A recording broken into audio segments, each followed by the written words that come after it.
তাদের অন্যান্য আরো হাজারো কর্মসূচির মধ্যেও এখানে এই খেলাধুলা কর্মসূচি গ্রহণ করেছে। এটা ধারাবাহিকভাবে থাকা দরকার। তাহলেই আমরা যে দেশপ্রেমের কথা বলবো, মানবতার কথা বলবো, আন্তর্জাতিকতার কথা বলবো।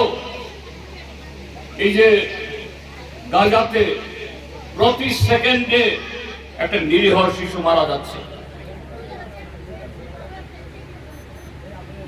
ইরানে প্রতিদিন টন টন বোমা ফেলে সেখানকার সভ্যতা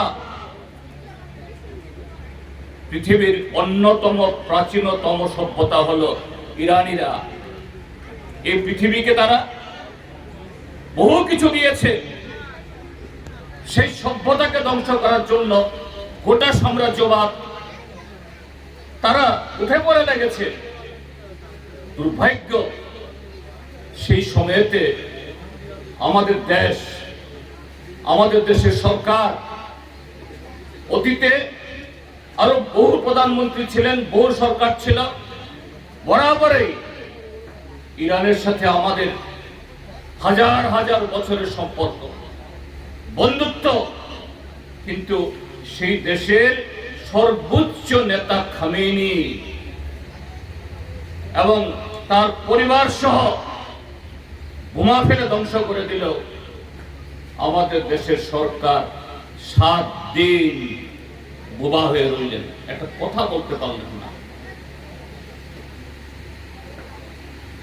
ইরানে যুদ্ধ, আমাদের দেশের আমন্ত্রণে ইরান থেকে তাদের নৌবাহিনীর একটা জাহাজ এসেছিল। দক্ষিণ ভারতের অন্ধ্রপ্রদেশের উপকূলে বিশাখাপত্তনমে একটা নৌবাহিনীর একটা প্রদর্শনীতে অংশগ্রহণ করেছিল। তারা আমাদের অতিথি, তারা যুদ্ধ করতে আসেনি। সে নাবিকরা তার জাহাজ দিয়ে ফিরছিল, আর ভারতীয় জলসীমার ভেতরে ঢুকে আমেরিকা সেই জাহাজকে ডুবিয়ে দিল। প্রায় 200 নাবিকের মধ্যে 150 নাবিক তার শরীর সমাধি হয়ে গেল। আমাদের দেশের সরকার এত মেরুদণ্ডহীন, একটা শব্দ উচ্চারণ করতে পারছে না আজ পর্যন্ত। এখানেই মানবিকতা, এখানেই আন্তর্জাতিকতা, এখানে দেশপ্রেম।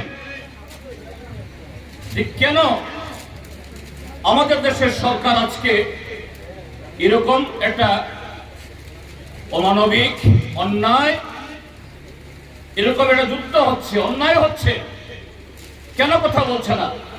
কেননা তাদের শিক্ষার মধ্যে কোনো দেশপ্রেমিক শিক্ষা নেই। এখানে ডিওয়াইএফ এর সম্পাদক একটা খুবই গুরুত্বপূর্ণ কথা বলেছে যে গত 8 বছর এই সময়েতে, হ্যাঁ, এরাও বড় বড় ফুটবলের টুর্নামেন্ট ওই বক্সনগরে নাকি মাঠে জায়গা হয়, এমএলএ কাপ, ওই জিরানিয়াও হয় এমএলএ কাপ। না, ওই কর্মসূচিকে আমরা বিরোধিতা করছি না, কিন্তু যে যৌবনকে, সেই যৌবনকে তৈরি করার জন্য একটা সুন্দর মানুষ, সুস্থ মানুষ তৈরি করার জন্য তুমি এই খেলাধুলা আয়োজন করছো, আমি সাধুবাদ জানাই। কিন্তু যারা চোরা কারবারি, গরু পাচারকারী, চিনি পাচারকারী, নারী পাচারকারী, তাদের কাছ থেকে তুল্লা নিয়ে সে 2 লাখ টাকায় 50,000 টাকা প্রাইস মানি, 25,000 টাকা প্রাইস মানি, কি হবে? তুমি একদিক থেকে ক্ষণিকের জন্য সে সমস্ত খেলাধুলা করে একটা পরিবেশ তৈরি করলেও আরেক দিক থেকে যে কালোবাজারিদেরকে তুমি উৎসাহিত করছো, অপরাধে রাত দিন যারা ব্যস্ত থাকে, বদ্ধ থাকে, তাদেরকে উৎসাহিত করছো।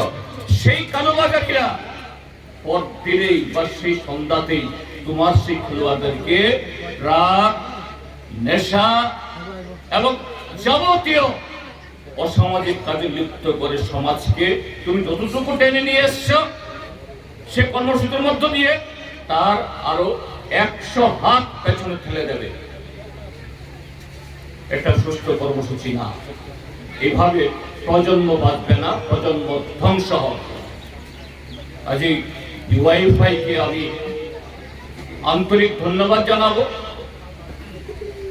যে তারা এই যে কর্মসূচি গ্রহণ করেছে, এই কর্মসূচিতে কত হাজার দর্শক হয়েছে।